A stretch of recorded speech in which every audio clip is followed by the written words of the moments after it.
ভিডিওতে যে ব্যান্ড কার্ভের অপশনটা পাই নাই। সো ব্যান্ড কার্ভটা হলো, ধরেন আমি ব্যান্ড কার্ভটা সিলেক্ট, প্রথম line, then second object. Clear? Just একটা কার্ভ নেওয়ার জন্য আমার যদি এরকম কোনো কিছু প্রয়োজন পড়ে। সিম্পল আমরা এখানেও নিতে পারি, যেমন ধরুন ব্যান্ড কার্ভ, ইলাইন এবং ইলাইন। তাহলে দেন একটা কার্ভ তৈরি হয়ে গেছে। সো এটা আমাদের বেশি একটা প্রয়োজন পড়বে না। আচ্ছা, তারপরে আসি যে আমাদের এখানের ৩টা ওকে। এরপর হলো কি আমাদের এর অপশন, রেক্টেঙ্গেল এর, পোলার এর, সরি পাথ এর, পোলার এর। এই জিনিসগুলো কি? যেমন ধরুন আমি এখান থেকে জাস্ট একটা রেক্টেঙ্গেল নিলাম, ছোট্ট একটা রেক্টেঙ্গেল, হ্যাঁ, পাশে নিলাম একটা সার্কেল।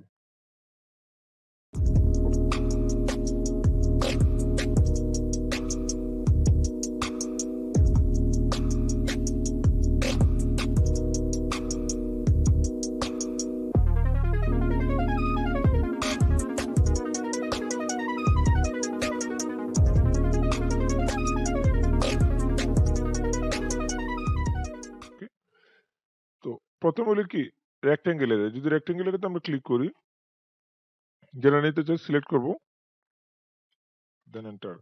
এখন দেন এখানে ডিফল্ট হিসেবে কি আছে যে 4x4, অর্থাৎ এটা যে আপনার রেক্টেঙ্গেল এর 4x4 দেওয়া থাকবে। আপনি এখানে যদি সাপোজ ধরেন এখানে দেন 1, হ্যাঁ, ক্লিয়ার? অর্থাৎ আমার কি আছে, কলাম একটা, র কয়টা হচ্ছে 3টা, এরপর রর মধ্যে বিটুইন দিতে হবে। সো আমরা যেহেতু নির্দিষ্ট মাপই নেই না, তার জন্য বিটুইন দেখেন অলরেডি 378 ফিট আছে। এখানে আপনার নির্দিষ্ট অনুযায়ী ডিস্টেন্স চেঞ্জ করতে হবে। যেমন ধরুন আমি যদি একটা নেই, সাপোজ ধরুন rectangle 5 feet, tab 5 feet, enter. So আমার এটা কি আছে 5 ফিট বাই 5 ফিট। ওকে, আমরা যদি এখানে রেক্টেঙ্গেল এরে নিতে চাই, কি আছে যে আমার এখানে অল টাইম কি থাকবে, রো থাকবে, সরি কলাম থাকবে 4টা, আর র থাকবে কি 3টা, ডিফল্ট হিসাবে দেওয়া থাকবে। এখন আপনি যদি ধরুন কলাম নিতে চান 1, র আপনার ধরেন 3টা, এখন যদি বলেন যে না র আমি 3টা না, আমি র নিব 2টা, তাহলে কিন্তু 2টা হয়ে গেছে। এন্ড বিটুইন মানে একটার সাথে আরেকটা ডিসটেন্স কতটুকু, এটা হবে আপনার যে লাস্ট প্রান্ত থেকে, ধরুন আমি এটা নিচ্ছি 10 ফিট করে। ওকে, সেম ভাবে এখানেও দিবেন আমার 10 ফিট। ওকে, এখানে এসে যদি আমি সাপোজ ধরুন 5টা, সরি 5 ফিট হয়ে গেছে, 5 দিয়ে জাস্ট ক্লোজ এরিয়া করে দিলাম, তাহলে অটোমেটিকলি 5টা হবে। এখন আমি দেখি যে আসলে আমাদের যে 10 ফিটটা কোন জায়গাতে হয়েছে। ক্লিয়ার? দ্যাট মিনস আমরা এখানে যে মাপটা নিয়েছি এটা কি সেন্টার টু সেন্টার কাউন্ট করেছে। ওকে, তো এটা গেল আমাদের কি পোলার এরিয়া। এরপর হলো পাথের। পাথের নিতে গেলে আমাকে অবশ্যই একটা পাত আগে তৈরি করতে হবে। সাপোজ ধরুন আমি এখান থেকে একটা পলিলাইন নিলাম, ধরেন ফিট, ধরেন আঁকা বাঁকা আমি একটা পলিলাইন নিলাম। ক্লিয়ার? জাস্ট একটা পাথ, পাথ মানে হলো রাস্তা, যে আমি কোন দিক দিয়ে হবো। এখন ধরেন আমি যদি এখান থেকে ধরেন এটা ধরি, এটা কিন্তু একটা সবগুলো একত্রে আছে, এটা ভাঙিয়ে নিতে হবে আপনার। 7 এ কিন্তু আপনার এরকম হইতো না যে এরে নিলে এরেগুলো একত্রে থাকতো না, বাট 16 তে আপনার একত্রে থাকবে। যেমন ধরুন আমি এখানে একটা সার্কেল নিলাম।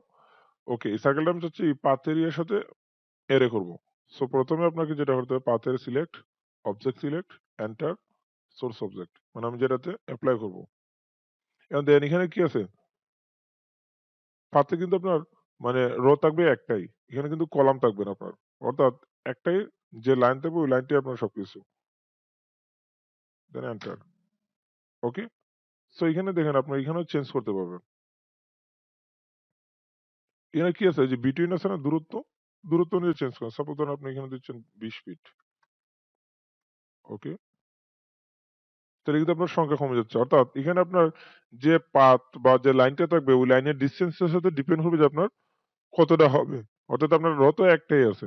দেন র যদি আপনি এখানে করেন, সাপোজ ধরেন র যদি 3টা করতে চান, বুঝেছে? ওই পাতের সাপেক্ষে কিন্তু আপনার 3টা হবে। ক্লিয়ার? সো এখানে পাতের যখন কাজ করা তখন একটা নিয়ে মূলত কাজ করা হয়। এন্ড দেন সবগুলো একত্রে আছে। যদি একত্রে এটা ভাঙতে চান তাহলে কিবোর্ড থেকে জাস্ট এক্স এন্টার দিবেন। এক্সপ্যান্ড হয়ে যাবে। অর্থাৎ প্রত্যেকটা এখন আলাদা, আলাদা হয়ে যাবে। আচ্ছা। তারপরে আসি আমরা, এখানে কি আছে আমাদের পোলার এরিয়া। পোলার এরিয়ার বিষয়টা কি? পোলার এরিয়া অনেক গুরুত্বপূর্ণ একটা বিষয়, যখন যারা ফার্নিচার ডিজাইন বা বিভিন্ন কিছু ক্ষেত্রে অনেক কাজে লাগবে। ধরেন আমি একটা সার্কেল নিলাম, ধরুন এটার বাইরে আমি আরেকটা সার্কেল নিলাম। সার্কেল বা যা ইচ্ছে তাই নেন, রেক্টেঙ্গেলও নিতে পারেন। আমি জাস্ট সার্কেল দিয়ে দেখাইতেছি। সো প্রথমে আপনার কি নিবেন? পোলার এরে। পোলার এরে নেওয়ার পরে সিলেক্ট করবেন, এন্টার। এখন হলো যে অবজেক্টটা ওই অবজেক্টের সেন্টার বের করবেন।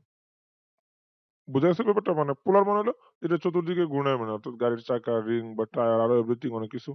বা ধরেন একটা ডাইনিং টেবিল আছে, তার চতুর্পাশে আপনার চেয়ার গুলা বসাবেন। জাস্ট একটা চেয়ার বানাবেন, একটা নির্দিষ্ট এরিয়া নিয়ে আপনার বসে যাবে। এন্টার। আমি আবার দেখে দিচ্ছি, দেখেন। জাস্ট ধরেন সি এন্টার নিলাম আমি। সি শুধুমাত্র যে সার্কেল দিয়ে হবে তা না, সবকিছু দিয়ে হবে। ধরেন আমি এটার সাপেক্ষে নিচ্ছি, তারপর ধরে নিচ্ছি কি সি এন্টার। সো পোলার এরিয়াটা মূলত সার্কেল নিয়ে কাজ করে বেশি। ধর এটা ধরলাম পোলার এরিয়া। এখন আমি যেটা অবজেক্টটা নিব, বুঝে গেছে ব্যাপারটা? অর্থাৎ যাই নিবেন আপনার তার সেন্টার সাপেক্ষে, অর্থাৎ একটা সার্কেল অনুযায়ী কাজ করবে। সো আমি বলবো যেটা, যে আপনি যদি কোনো কাজ করেন তাহলে সার্কেল রিলেটেড যদি কোনো কিছু ঘুরাইতে চান, রাউন্ড করতে চান, তাহলে পোলার এরিয়াটা ইউজ করেন। ক্লিক করে এখন দেন এটা কিন্তু অলরেডি ঘুরে গেছে। আপনি চাইলে অন্য জায়গায় নিতে পারবেন। আবার যদি এখানে রাখতে চাইতেন, কন্ট্রোল জেড, সরি, ধরেন আমি সিএনটা নিচ্ছি। ওকে। সো পোলার এরিয়া, সিলেক্ট, এন্টার, ওইটার সেন্টার বের করলাম। এখন দেখেন এটা কিন্তু আরেকরকম। একটা ক্লিক করে এখন যদি চান অন্য জায়গায় নিতে পারেন। যদি এখানে রাখতে চান তাহলে এখানে আবার ওই সেন্টারে আবার আরেকটা ক্লিক করতে হবে আপনার। ক্লিয়ার? তো এই ছিল আমাদের ট্রিম, এক্সটেন্ড, তারপরে এখানে যে ব্লেন্ড কার্ভের অপশনগুলো, তারপরে এখানে কি ছিল? পোলার এরিয়া।